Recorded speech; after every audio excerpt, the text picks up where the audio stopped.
Welcome to the Regenaissance Podcast. I'm your host, Ryan Griggs. Visit www.theregenaissance.co to learn more. And alongside me today is Sam with Sweetwater Farm and Ranch Co. Thank you for joining me. Hey, good to be here, Ryan. So I guess I'm go ahead. not used to being on not used to being on a microphone, so hopefully this goes well, Definitely. This is the great thing about the podcast I'm doing is, I don't know, it's just like an everyday conversation and wanting to hear y'all's stories, especially because in today's age, that's not really a thing right now. So yeah, I guess with that, then would be the impetus behind starting Sweetwater Farm and Ranch Co. Well, man, there's layers to that, but I guess I'll start with how we ended up here. So my parents wanted to get out of the city like 30 years ago. They were living on Ventura County, and it was just getting really bad with homelessness and gangs and violence and all that. And my mom had some friends up here in Tuolumne County in California, which is the same county that Yosemite's in, for anyone that's listening. It's Central Sierras. So they looked at a bunch of different properties and decided to get this 170-year-old abandoned ranch and moved up here. And my dad owned a custom home building thing, so he built like really fancy houses for really fancy people. And then my mom bred and raised show horses, so now you see it on Yellowstone. They spin and they slide and they trot and they do all the pretty stuff. But that's expensive. So when the recession happened, there wasn't any money in horses. So the horses went the way of the buffalo, I guess. They're gone now. Then because of the recession and because the community we're in is so poor, I tried for 2 or 3 years to get a job, and no one would hire me. Are you going to hire some 17, 18-year-old, or are you going to hire the 40-year-old dude with 3 kids? I'd hire the dude with kids all day long. So I ended up joining the Army because I didn't know what else to do, and they were the only people that were hiring. My little brother was kind of in the same situation, so when he got out of high school, he did the same thing. I said, hey, look for a job, figure it out for a year. If you still want to join, just don't join a combat job like I did, because these people are insane. So I came back from that, and we bumped around here for a little bit. And back then, medical marijuana in California was a really big thing. So I fell out of the Army. I didn't really have a plan. I was kind of just wandering around, and I wandered into these medical marijuana people. And I started working for them on pot farms, and then that started connecting dots with practices they were using to things I did as a teenager with my dad, as far as regenerations of soils and growing our own crops and doing all that stuff. So the marijuana growers were implementing a lot of these same regenerative practices, and it kind of connected some dots for me. So then they legalized weed in California, and that was its own thing. It basically cannibalized the industry. So an industry that was making money and actually creating jobs was cannibalized by its own legalization, which is a thing in and of itself. So anyway, that also went the way of the buffalo. And then I went to college to use my GI Bill in San Francisco, and I was going for business management and marketing. And I was like one class away from having my bachelor's, and COVID started. So I came back here. Me and my brother had already been talking about doing some type of farm. We'd already started the LLC, Sweetwater Farm and Ranch Company, and there wasn't a lot to do at that time, so we just kind of went for it. Interesting. So with that, then, whenever you're saying you went for it, I guess, what was that process like? Did you just start researching, or how did you just start, essentially? So we'd been doing some research for a while. Like I said, we did some farming during the recession. We had to eat, and we were too bootstrapped for cash to really get much from the grocery store. So we started raising cows and chickens and and eggs and that whole thing, and growing a lot of our own crops. Um, so we already had some idea of what we were doing. Plus, we grew up in a very agriculturally minded area. Um, so we kind of had an idea. Me and my brother sat down on the phone and ran the numbers and decided that pigs were going to be better for us than cows or chickens or anything else to start. They breed 2 or 3 times a year. They have a lot of babies, and they don't need nearly as much space as a cow needs to raise. They also grow a lot faster, and it's a lot less capital intensive to get started. So then we really experimented with a few different breeds of pigs, raising them the way that we wanted, um, having them slaughtered, trying the meat out, doing the whole hog thing for a year or two during COVID, just selling to friends and neighbors and stuff to try to figure out what kind of meat that we wanted and how that process with the USDA worked and how to make everything legal. So we kind of got that figured out, and we decided to go and try to go for something that was a little bit larger scale, um, which we did with no money, which is really hard to do, as we found out. So we decided that we were going to start doing commercial sales. So like restaurants, grocery stores, and try to do more direct to consumer stuff. And at the end of 2021, I think, yeah. Um, and so there was a lot of figuring out logistics and how all that works. And we're just getting now to a point where we've streamlined a lot of that stuff. We understand cut how and when to get things cut. We understand our cash flows really well. And that's kind of the business side of it, which is a lot of what I do now, which sucks because I really like the farming aspect more, but we just don't have the manpower to have somebody else run the business too. But it's finding the animals. So we decided on what kind of pigs is what's the most popular breed of pig. Well, that would be the pink one. Then you have like red wattles, and you have Hampshires, and then Berkshires are harder to find. And we decided on Berkshires. The meat is always awesome. They take a little bit longer to raise. They're kind of a boutique breed that isn't really on the commercial market.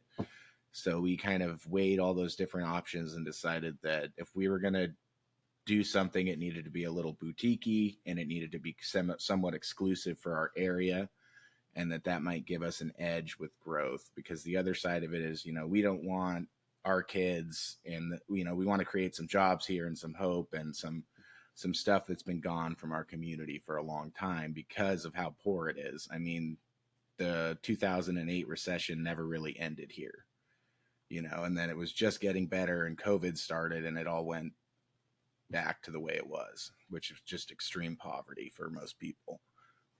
Hmm. With So that's part of it too, is we want to give back to the land. We want to get people healthy food, and we want to create some good jobs and some hope for at least a few people. It's interesting to hear too, just because it makes me think of Will Harris and how he's trying to do that exact. I mean, he is helping out a lot with that exact same situation in Bluffton. I mean, that's just the very unfortunate similar crisis around America, to where, especially in the rural areas, have just been decimated. The farm I worked on in Pennsylvania in the fall of 2022, yeah, a lot of the areas that we would help serve, a lot of the customers were on essentially food stamps. I forgot the name of the program off the top of my head, but it's I don't know where I'm going with that, but it's just interesting. No, I mean, I can caveat off of that really easy. In the Yeah. Army, I spent time in South Carolina and Oklahoma and Texas, and I've driven all over the country. And it's really sad when you drive through these towns, and there's a bunch of them. You could just pick any highway, right? But you'll drive through a town, and there's 1,000 abandoned homes and a gas station and a fucking $2 Generals. There's always $2 Generals. And you're like, well, what happened to this community? Obviously, at one point, this was a thriving community. And, as we've learned more about what happened in the agricultural space, I think a big part of that is when those agriculture go away and those farms started to sell out and go away, and that money became more consolidated, and then you add in inflation and all these other things, it just became economically unviable to stay in those places where those people had already lived, and so they just abandoned all those buildings. But it's nationwide. I mean, any rural community is full of abandoned buildings because there's nobody to live in them, and if they do live in them, they're too poor to fix them. I'm curious then, with your area through just the various different times, what was the reasoning behind just staying versus going elsewhere to potential more promising opportunities? Being in I California, just I'm that's a yeah. loaded question. There's a huge egress of people right now. My dad really considered leaving during the recession. I mean, he could have got a much better job at the company he worked for down in LA County. But he'd already put so much into this place, and it was really hard on him to do this. And then my mother passed away, and he just dug his heels in and, managed to save this ranch somehow and keep it in our family and keep it paid, keep paying the mortgage and doing all the things that most people just walked away from at that time. So that's kind of what's committed us to staying here. The other side of that is my family on both sides has been in California for a very long time. Um, my my oldest ancestor on my mom's side came around sailed around South America, landed in San Francisco, and failed as a gold miner. And then the oldest ancestor in California on my dad's side fell off the boat from Ireland, got drafted for the Civil War, even though he'd been in America for a year. And then he found his way in California after the war. And then, so both of those groups of people have been here a long time. And we just think that, this is where we're from and we're not going to leave. And it's up to us to try to make it better, you know? Um, I'm curious for you yourself at the time of when you were in the military and then coming back and then paired with what you were mentioning with your father wanting to just stay and continue working on that. Did you also just feel compelled to just wanting to help with the ranch long term, or was it just something that again you were just trying to figure out everything with your life, and this just seemed like a good opportunity to work, but then also figure things out? we wanted to save the place, and my dad was getting old, and it was really he was going to die. He was going to work himself to death, and so we had to find something else that wasn't building homes. That was part of it. Part of it was just we're really lucky. We have a beautiful plot of land with a storied history. I mean, my house that I live in here is was built in 1850. It's got a quartz rock foundation on a huge part of the house, and we're trying to renovate it, but it's a big house and there's a lot wrong with it. And for me staying, it was really just trying to save this place. Because what me and my brother saw our father go through to keep it for us to let it go away because he was too old now to keep paying for it. Um, that just wouldn't sit right with me, if that makes sense. Definitely. No, I can relate to that. With going back to just once you had all you started with the pigs, did you have those for the commercialized with the restaurants and grocery stores? Was that with the pigs? Yeah, so I think what you're asking is, did we have the pigs to sell to the grocery stores and restaurants? Yeah, I guess what was that process like whenever you were I guess just trying to figure all that out starting That out? process has been a mess, and luckily we've been very lucky to have a good partner um, who has all the Berkshires that we could ever need. and his family's been raising them for 5 generations, but they stopped being able to get what they needed to raise them. So he's just been selling fair pigs forever. So we've started buying pigs from him of all different sizes as we need them. And part of that is financial. You know, we need to build a big farrowing barn here. We do breed the pigs that we can, but without the proper facilities, it's a mess. And we're stuck in because I mentioned earlier that my mother passed away. So we've been stuck in a probate for 18 months of the 3 years we've been selling commercially. And so we've just been stuck in this cycle of, yeah, we have the space, but our facilities aren't quite what they need to be. Um, and so we've been lucky with being able to bring out pigs of different sizes as we've needed to increase our production. And I know one thing that a lot of the direct to consumer farms really struggle with is logistics, because you know everybody wants the bacon or the tenderloin or the prime rib, but nobody wants the bones and the chuck and the ground beef. And so we found ourselves scaling up again really fast. I mean, we thought we were probably going to be doing 5 to 10 pigs a month in like 2026. And we started off doing 5 pigs a month. And then within 2 months, we were doing 10 pigs a month. And then that became 15 pigs every 45 days. And then that became 30 pigs every 60 days. And we've kind of stuck to that 30 pigs every 60 days for about a year. And then we opened up into the Bay Area, so San Francisco, Oakland, Palo Alto, and then also the Sacramento area. And that's required us to do just to meet the logistical needs of those different clients and to supply them with a steady enough supply of meat that they can count on us to have product for them consistently. Us to go from 30 pigs every 60 days to 35 pigs every 30 days.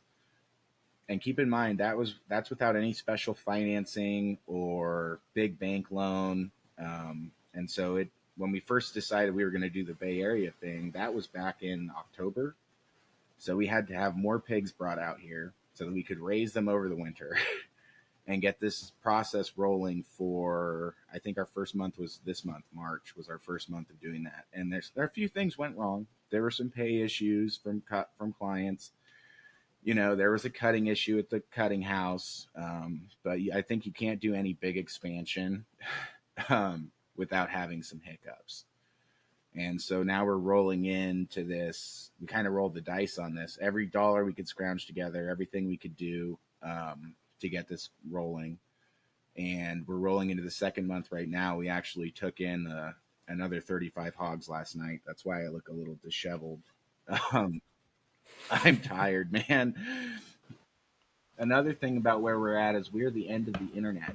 So we're the very last place that gets high speed internet in our area. Yeah. We're the last house. So it can get a little tricky. But what I was saying, are we recording again? Yeah. No, you're good. Okay. What I was saying was that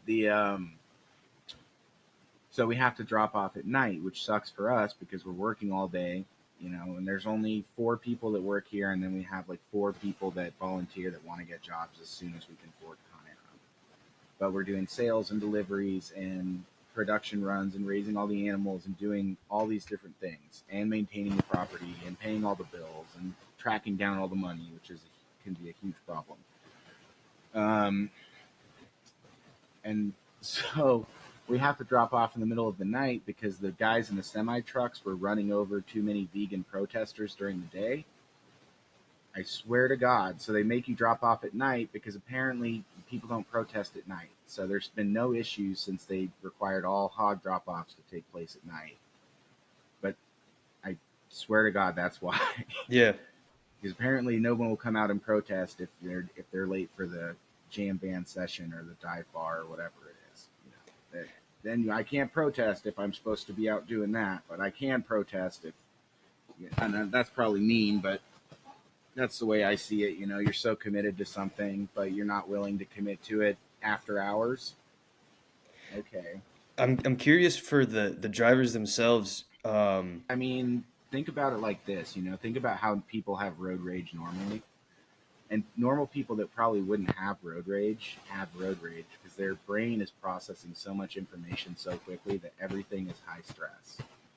And so what's happening for these drivers is they've got a load of animals on that truck that might die in transport. Pigs really don't transport well, especially commodity pigs like what's on those big semis. And now I don't think you should be raising pigs like that, but in that guy's mind, right? He's got $60,000 worth of pigs. He's driving $150,000 truck, and here's some fucking guy. Sorry for the cussing. Here's some guy that smells like patchouli oil, living on daddy's money, and he's going to stand out here and tell him that this guy's entire way of life is wrong after he just drove 700 miles across 3 states to deliver these animals, that might die while he's waiting for this guy to get out of the way. And so, you've got all those things going on in that guy's mind, and a lot of them just run the barricade. And I think for a lot of the protesters, they don't realize how much it hurts to get hit by a car or that somebody would do that to them. And I ride motorcycles. I've been hit by a couple cars. It sucks. I can't imagine what it would feel like to get hit by a semi, even at 2 or 3 miles an hour. So obviously, that's a huge liability for the processing plant, and that's why they switched to the nighttime slaughters. You mentioned that pigs aren't great to travel with. Can you elaborate on why? And I'm not going to get into animal intelligences too much, but I think it's you know pigs spook really easily, and they're also not transported like cows are. So a cow is much more likely to be transported throughout its entire life on a trailer. Um, and sometimes yes, and sometimes no. But so pigs don't load well. They panic easily, and they can't see the color black. So when trailer floors are black, they just assume it's a hole. Um, so anything that's black, they think is just a hole into space, like there's nothing there. So like with our trailers, we've had to paint the insides of them bright colors, so the pigs can see the inside of the trailer. Because when it's just black, like when we go to buy new trailers, hopefully this year, the new cool thing is those rubber cleats on the floor of the trailer. Well, the problem is if we're loading pigs, they see that rubber cleat and they turn around and they run back out because they think they're falling down a hole. So that's part of it. And the other thing is they just spook easily. So road noise is more likely to harm them. They'll just have heart attacks. Now with our animals, in the 4 years we've been doing this, I think we've lost 3 animals in transport, which is really good for pigs. Um, and those weren't animals that we lost transporting. We've never lost an animal transporting from the ranch. Those were feeder pigs coming out of our partner's place on the other side of the country that he was driving out to us. And then 2 of those, I think, were because he had 2 trailers tires blow up at the same time in Wyoming, and I think it just gave the pigs heart attacks. And they I don't know, they just don't trailer well. That's the best thing I can say about it. You want to make sure they have plenty of water. You don't really want to feed them, and they can't be in the trailer for more than 24 hours. Those are kind of the guidelines. Why on the 24-hour rule, why is that? What happens if they're in there for much longer? It's just stress. So all that stress compounds over time. But on the other side of that, I've loaded up the night before and stuff and taken them in at 2 or 3 in the morning and had them in there for 10 or 12 hours, and they just lay down and sleep. But at the same time, if you've got a rowdy bunch, they'll fight in the back of the trailer and they scream, and it's not pretty. And so they'll have heart attacks and die, or they'll squash each other to death or whatever. And that's really all I can say to that. You know, I wish I had a better answer. I just know that they're more prone to not doing well on the trailer, and we've done what we can to mitigate that, and it seems to be working. Yeah. So, So I'm curious then with just the topic of logistics, and then especially as you're expanding to other areas, as you were mentioning in San Francisco and Sacramento area, if you could just highlight just the different types of logistics you have to go through for customers, because that's one thing that's not talked a whole lot, just for the people that are starting to learn about agriculture and just the food system and whatnot. Because, for example, uh, with the huge explosion of raw milk coming to the scene, especially um, this year and the last year, it's just really had a huge explosion of growth. People always talk about just having milk deliveries and whatnot, which long term I really want that for everywhere. But most don't understand how logistically insane it could be depending on where you're at, because there's so much that goes into it to ensure that you get the food. Yeah, so I'm curious if you could just talk about that process for just the different customers and the different areas that you serve. man, that's a whole podcast in and of itself. I So think I'll that would be try to great. keep that. I Yeah, know I'd love to do another one where that's all we talk about, but I'll keep it brief because I could talk about that for an hour. Sometimes I drive my uh, my lady nuts because she wants to talk about her day, and I'm just talking about having this one logistical issue. Um, Logistics is complex, especially as a small operation. You know, I wish the whole pig was made out of center cut loins and bacon, but it's just not. And so the question is, well, how many animals do I need to raise, and how often do I need to have them slaughtered in order to facilitate enough sales of the good and bad products? And how do I balance that with the customers that I have and with the customers that I think I'm going to have? Um, and that's a really unique question. And I think that Will Harris actually does a good job of answering that when people ask him, well, how much can you scale out white oak pastures, right? And he says, well, I can't answer that really, um, you know, because each area is different. And like for instance, I'm quadruple over ordered on center cut loins for San Francisco. You know what I'm not over ordered on? Pig's feet. So, and then storage space is an issue. Like we're going to have to get a bigger walk-in freezer because we can't store more than 35 animals a month. And trying to smooth out that logistics supply chain, I think, is it's a battle for every operation to do in their own way, because when you're talking about boutique or farm to fork stuff, getting back to radically traditional farming or ranching, your supply chain should be short. Your production should be based off what your supply chain can support, and your production should be based off what it costs you to maintain that supply chain. And that's been the biggest issue for us, is always feeling like there's just one more step to get to the top of that hill. Oh, we just need this customer. Oh, we just need to do that.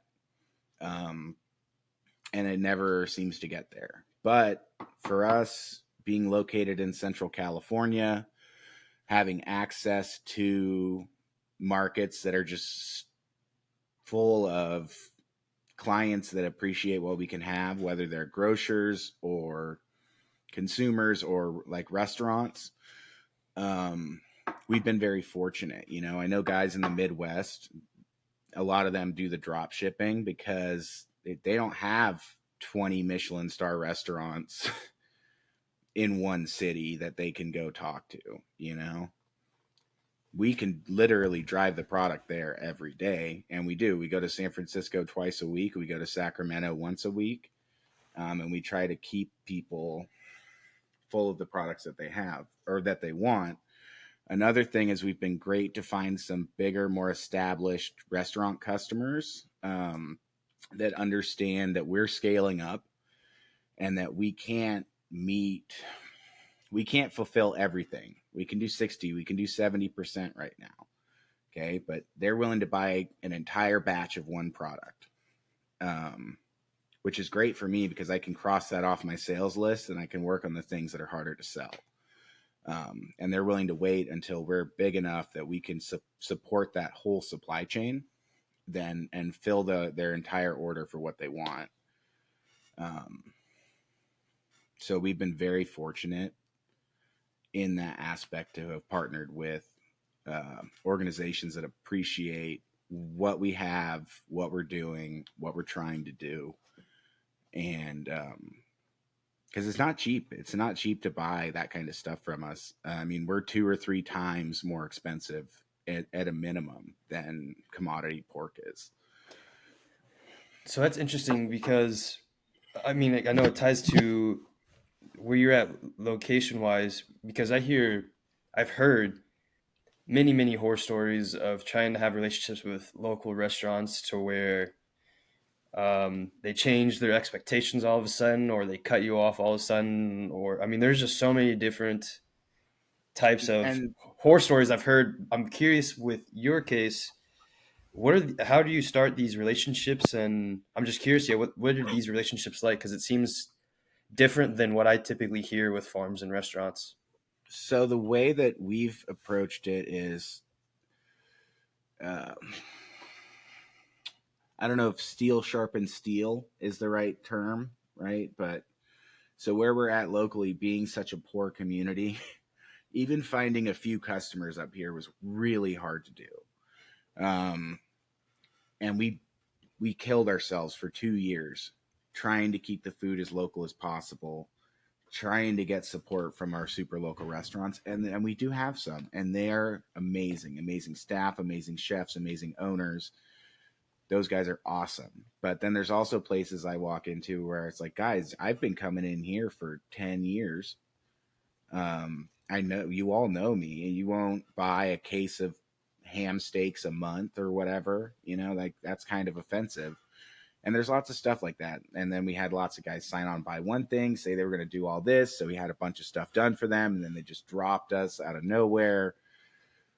And and that pressure and those failures made us really good at meet and greets. Um, Made us really good with our packaging, which is another thing. If you want to remind me to get into packaging and what that takes logistically. Um, really good at cold calls, really good at market research. Um, and it took a lot. It took a lot of trial and error, and it took a lot of practice to get good sales materials, good emails, good um, have a great product that's packaged in a great way that's very consistent for those restaurants. Understanding how and when to sell different customers what part of the pig. That all took a long time to learn. So by the time that we were in San Francisco, it was so hard for us to even get a single client locally that by the time we got down there, it was a lot easier because we'd already had all that stuff figured out. And on top of that, there's a huge operation called Llano Seco that's in our Central California region, and they shut down.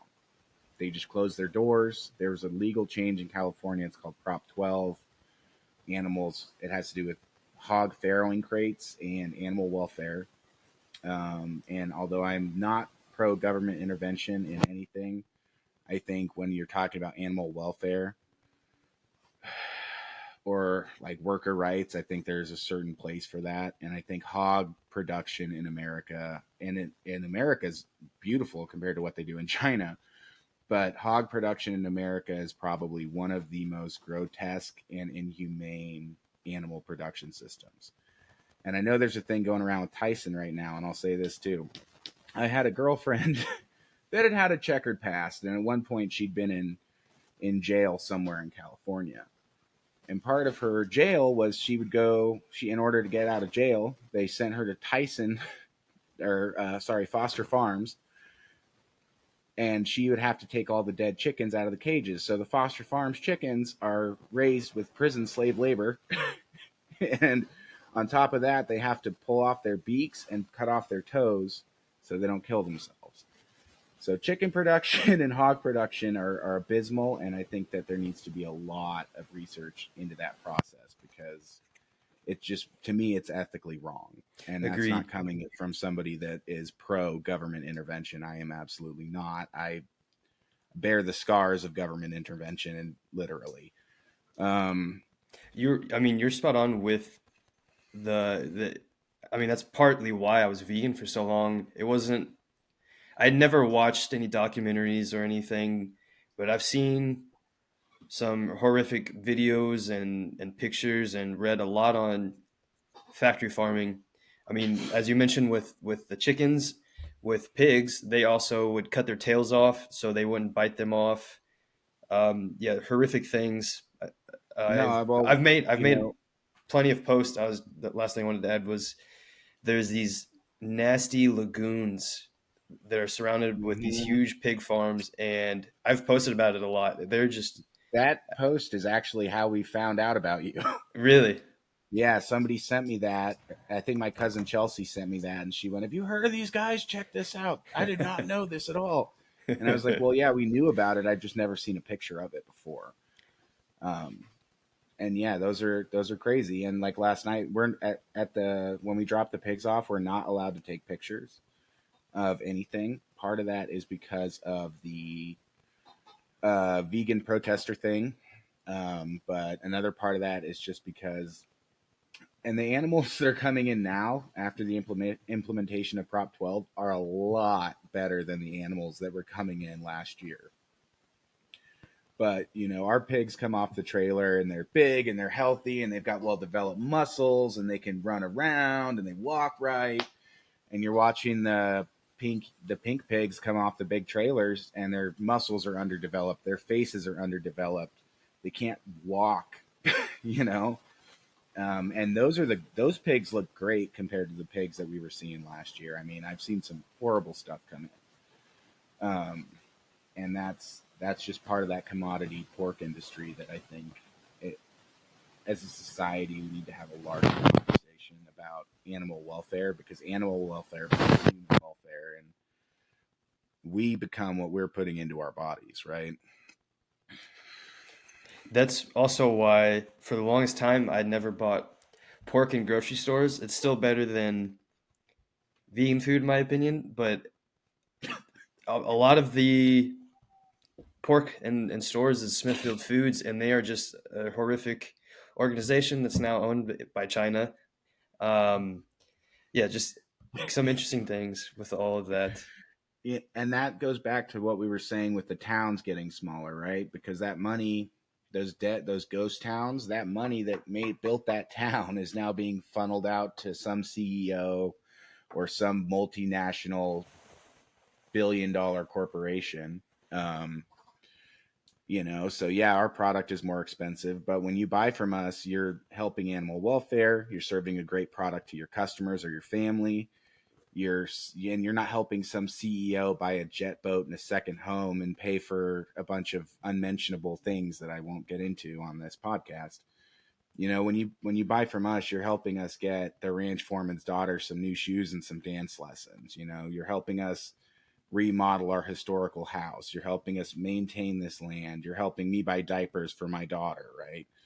Um, you're helping us take care of our community, and you're helping us keep money in our community so that it doesn't become any more of a ghost town than it already is. So so spot on. I mean, I'm obviously a apparel brand, and that's just another industry. All of these different industries. I mean, the huge industrial boom for major cities, and once everything just essentially got shipped off to nowhere in America, it's just like you're saying, it's ended in disasters. I do want to rewind a little bit to the topic of the restaurants because you mentioned that Okay.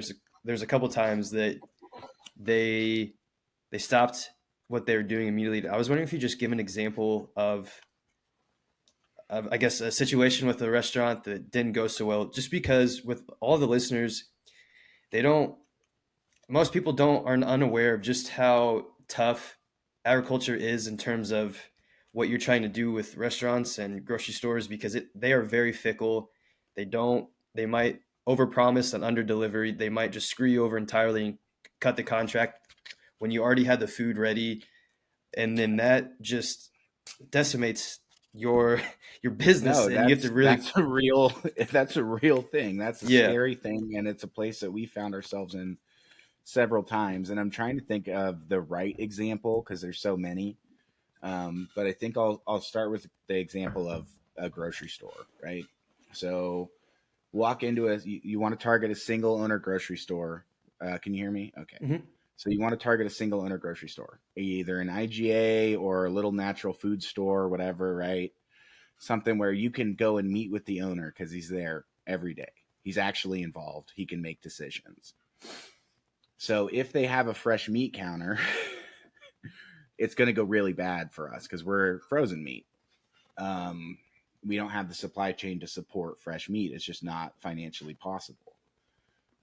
So what happens is we bring in a sample. The owner cooks it up at his house. He loves it. He wants to bring it in. He thinks it's going to do so well.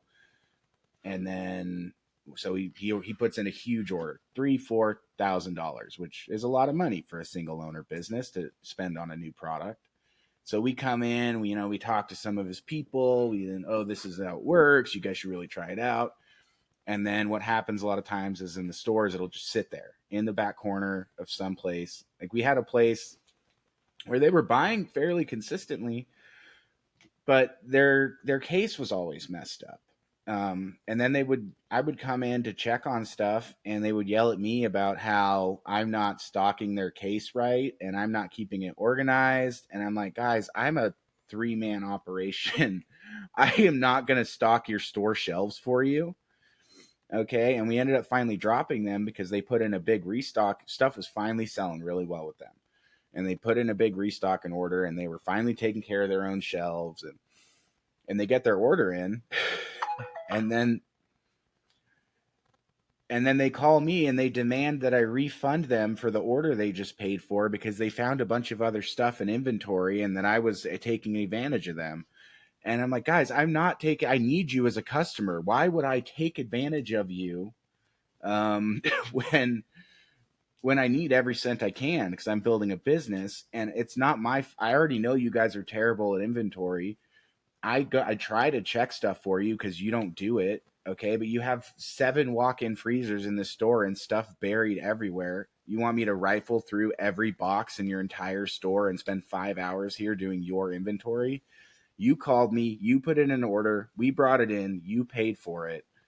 Now you want me to refund you because you didn't know what you had in stock in your store? I'm not doing that. And we just dropped them as a customer right there. I said, you guys have been nothing but problems.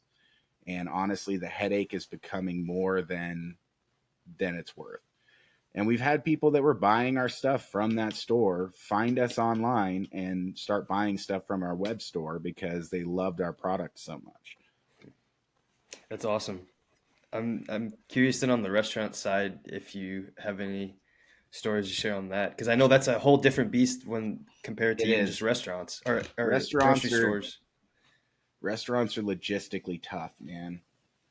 The best thing I can tell any other farmers that are listening is you want to find a nicer restaurant if you have any in your area, especially if you know the owners or the waitresses or whatever. Just try to talk to them and see if you can bring in something as a special. Make sure they know it's USDA certified, and that's what I recommend because especially if you're not doing a ton of animals, you can bring in a Tuesday special and a Thursday special if it's a bigger place, or you can every couple weeks be like, hey guys, can we run a special with some of my beef every couple weeks? You'd really be helping me out. We've been eating in here for 10 years. I love this place, and I'd love to be able to bring my wife and my kids down and order the steak from our ranch and say, guys, this is from us. And they're like, what? And that's a good way to do that with restaurants. But they're logistically tough and they can be finicky, and restaurant staffs have huge turnovers. So I'll give another example. We had a restaurant, one of our very first customers.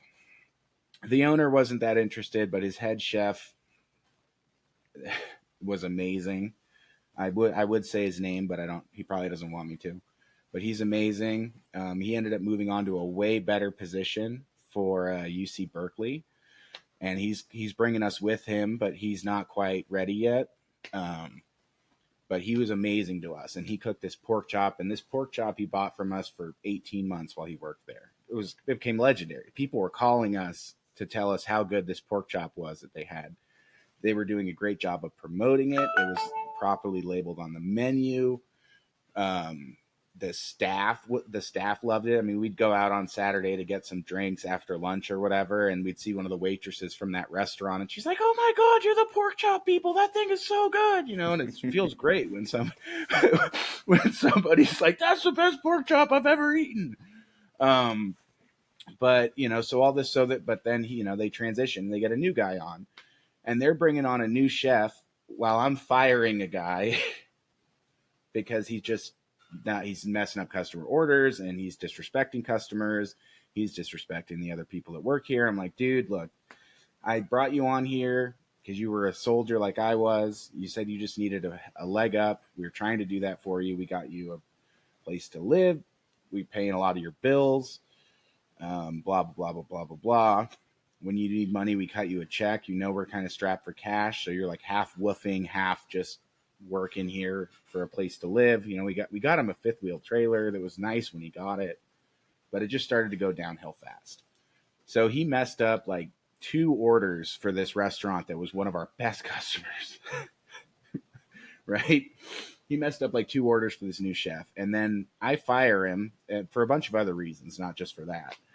Um, and then my head is so messed up about like how I feel like I've betrayed my friend that I'm not paying attention, and I'm just trying to fix this order that's messed up. And I brought in the wrong order like twice to the same place because my head just wasn't in the game, right?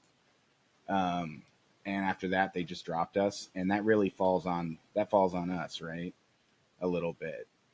But it was just disappointing because we'd been working with them for 18 months, and they just dropped us. There's another one last year. They were going to open up a big barbecue pit thing, and they put in a big order with us for like pork bellies and sausages and all this stuff. And that just never came to fruition. And they've been buying some stuff, and then after that fell apart, they just, every time I've gone in there, just cold shoulder. Oh, it's this guy. So I just stopped bothering with them. But that restaurant that gets me the most, most worked up, I was in there getting a haircut, and I met the owner of this restaurant, and he just bought out his partner. So it's just him and his wife now. And I've been bringing them samples and trying to get working with them. They're like the nicest restaurant in our town, right? And I'm talking to him. He's like, no, we'd love to bring on some local sausages. And I told him the price. He's like, no, that's fine. Shakes my hand. He promises to buy X amount. He buys 1 box. We had all these sausages made for him on this handshake deal. He bought 1 box of sausages, and he's been ignoring us ever since. But I still text him and email him every week just because. So, but yeah, that one really made me mad because he shook my hand. He guaranteed that he was going to buy X amount of product. We brought in a bunch of product for him, and he never bought any of it. And like you were saying, that's the danger of restaurants is, yeah, they can be all about it 1 minute, and then the next day they drop you and you never hear from them again. Dang.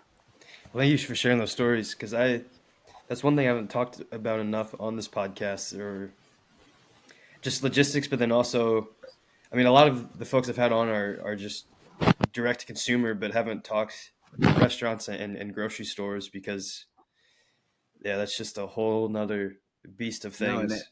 and everyone's logistical chain and everyone's situation is different. Everyone's opportunity is different. Um, I don't think we would be able to do what we're doing if we weren't located where we are.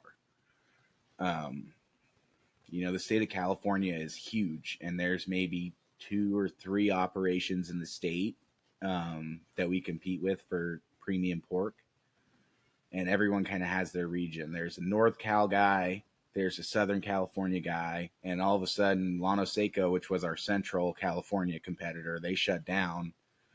So it's just us, and that no one has that. That's just luck. that's just luck. And the other side of the luck is we have a great product. We have a very competitive price for that product. And we've gotten very good at finding out who to sell that to. And that goes back to a basic marketing technique, which is just who is your customer, right? You got to figure out who's your customer. My customer is health conscious moms and dads.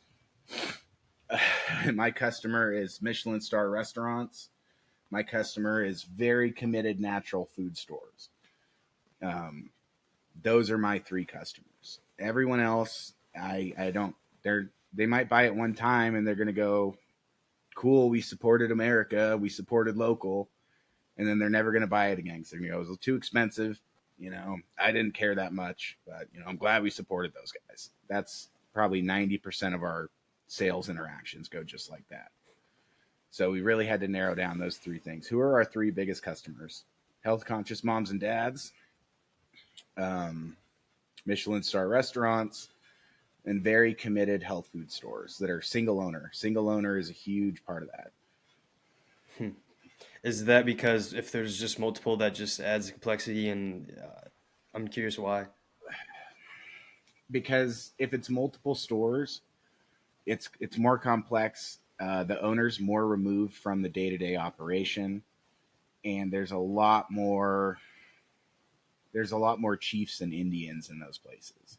So you might have one guy that's like, hell yeah, we're gonna do it, and then you got two other guys that are like, what the fuck? This is twice the price of the normal stuff.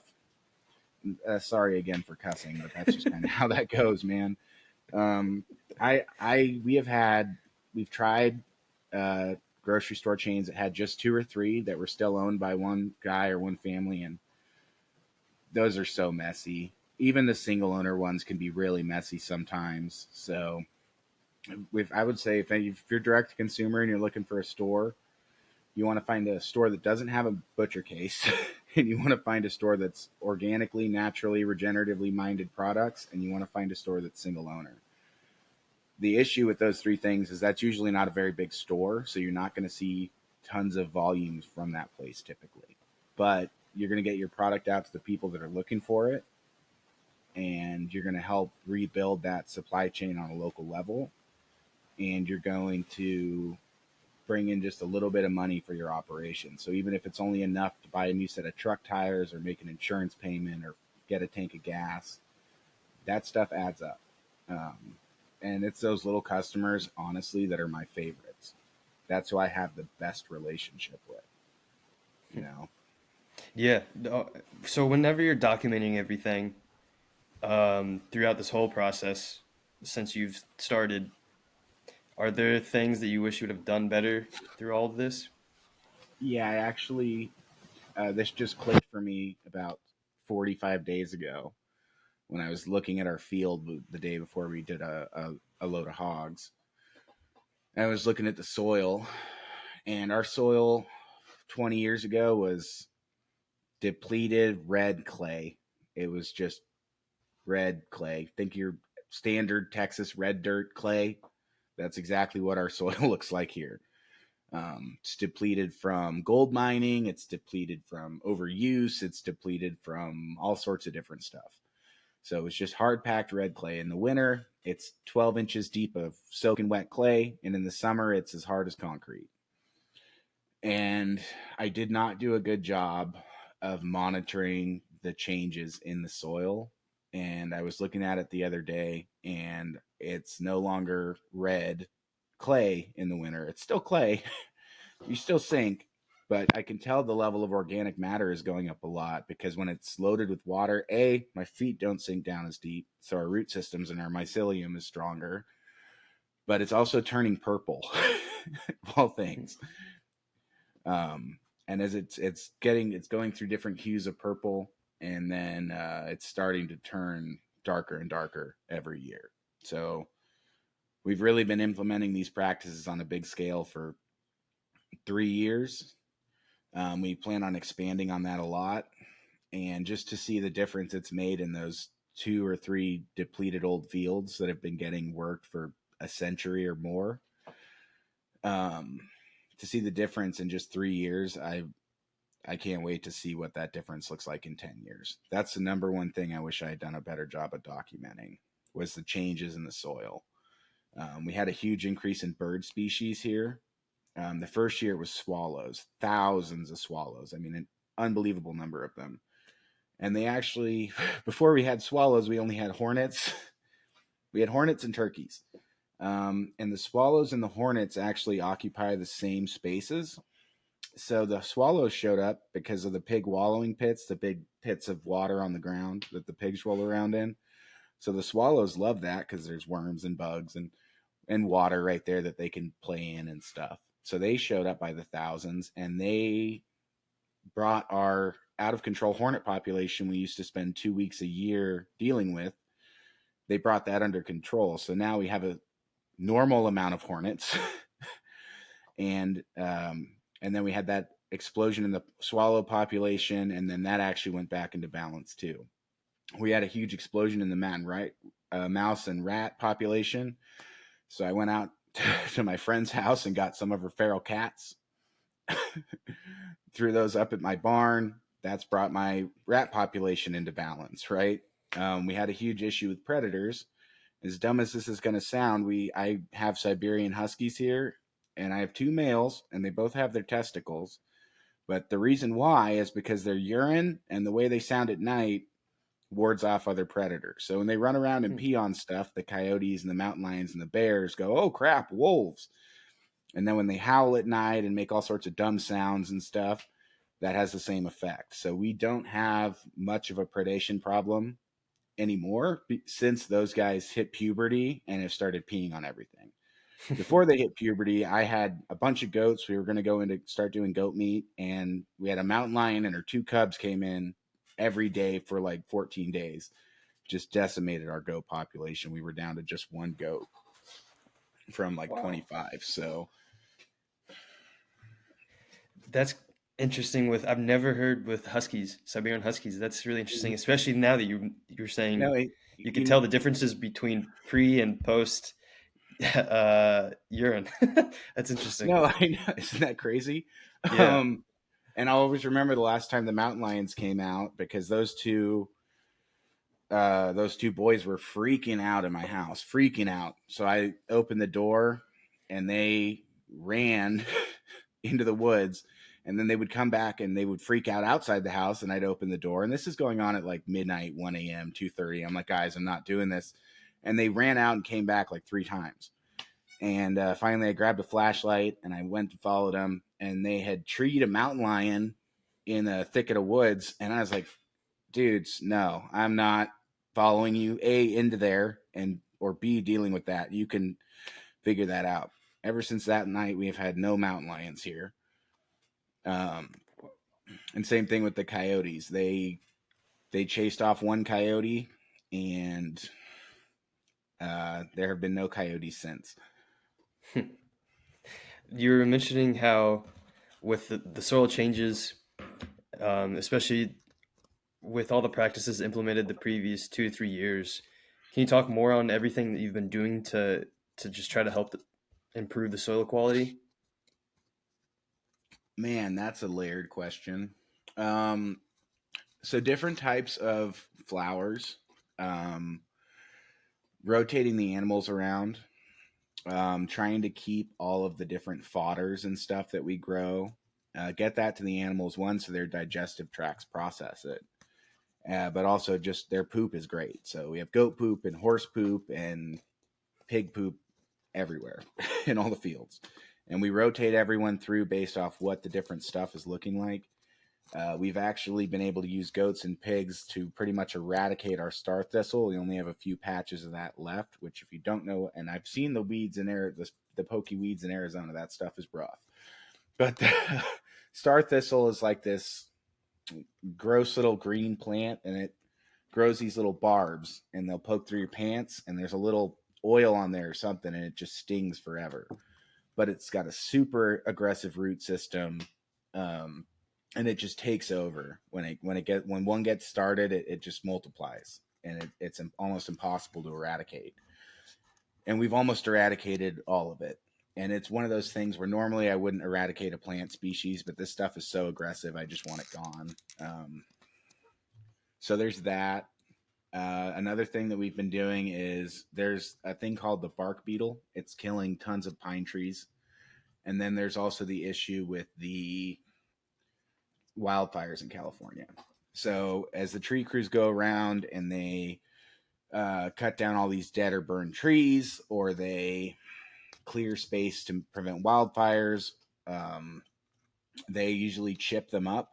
And so what we do is we'll have them bring us loads of chips because they don't have anywhere to dispose it. So they'll bring us loads of chips for free. We spread that out all over the ranch on walkways and through the gardens and in the pastures. And the rate at which that stuff decomposes is incredible. I mean, within 60 days, it's starting to turn black and add all sorts of carbon and nutrients to the soil. And then it's super dense in like mushrooms. So we get a lot of like mycelium stuff growing up out of it. And then there's also a couple of older ladies that come and trade us flower seeds for pork. So they'll pick old patches of wildflowers from around their house and they'll save the seeds. And every year they'll bring us a bucket of seeds or whatever. And we just walk out there and throw them out in March and April. And if they sprout, they sprout. And so we're starting to add a lot of different wildflowers in. We've also brought in some different vetches and things and just kind of spread it around randomly. Just Have to they try to started get the, sprouting now? yeah, no, there's this year in front of the shop here actually is the first year where that the random wildflower stuff is really going crazy out there. I mean, there's a lot of flowers I've never seen before. Um, and so really just try to create a good environment for plants, and let the rest of it go from there. I think if the plants are happy, they'll make the soil happy. Well, I guess if the soil's happy, then plants happy. The plants make the animals happy, and the animals make the soil happy again. The only issue is overgrazing because we're stuck on our three main big paddocks right now. Um, because we're kind of in a have hit a financial barrier where the cost of fencing in more space is not possible at this time. So we really are careful with how many animals are on which spots for how long to make sure they don't overgraze. Yeah, no. And I I think that's wish interesting too. Oh, go ahead. I'm sorry, man. I wish I had like some really deep wisdom about the soil, but all I can say is happy soil makes happy plants, and happy plants make happy animals, and happy animals make happy soil. That's how I explain it to the farm hands. So With the thorn bush that you're explaining too, is that a native species? Because I know I with on the topic of soil health, a lot of times invasive species come out of nowhere, and that's not, I shouldn't say out of nowhere. It's because the soil underneath is all out of balance with the microbiology, and then that can cause these invasive weeds to grow. so I've heard it both ways. I've heard that it's an invasive species from China. So during the gold rush, it was coming over on the boats coming from China, and it got started in the San Francisco Bay, and it just has worked its way east. I've also heard that it is a local natural plant, but I find that hard to believe that it is natural to this area just because there no bug will eat it, no animal will eat it, no other weed can compete with it for space. And typically, those would be signs to me of an invasive species. Because if it was native to some area for 50,000 years, there'd be a beetle or something that ate this. And the only thing that eats it for some reason is pigs and goats. They love it, which is good for me, right? But like the deer won't touch it, um, horses won't touch it, bugs won't touch it. Um, so to me, I think it represents the characteristics of an invasive species. But I've had horticulturalists tell me it's invasive, and I've had horticulturalists tell me it's natural or it's supposed to be here. So I'm not a horticulturalist. I don't know, but I think it has the signs of an invasive species. Sounds like it's me. Yeah, right. Nothing's My eating it. Well, thank you for all this. This was a great conversation, Sam. Visit www.theregenaissance.co to learn more.